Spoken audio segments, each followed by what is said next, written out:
Papanoorin natin ang tourism video ni Karen Nicole Pizzo from Iloilo for Miss Universe Philippines 2025. Wow, I love the song.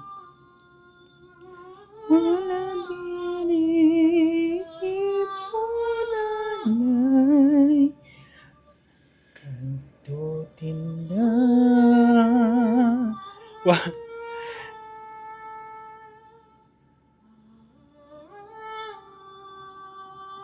Grabe. Tumatay yung balahibo ko because I love seeing yung old Philippine Dear house. Philippines, let me court you with what Iloilo has to offer. Nice. Would you mind going on a date with me? Sure.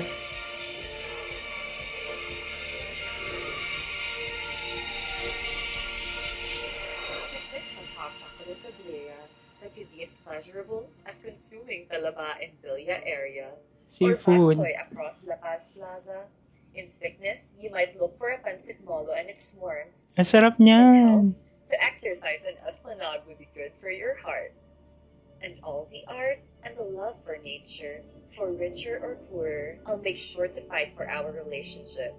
A sample of what can come out of my lips. My advocacy is called WATERS, an acronym that stands for Watershed Awareness to Ensure Responsibility and Sustainability. This enables me to become a champion advocate for the crucial purpose of the river dam that supplies clean, fresh water source to thousands of Ilonggos all the way to the city. The question is, would you take me as your partner to make our country proud? Love, your Miss Universe 2025 in Iloilo City. Hashtag that Filipina Karen. Wow, I love it.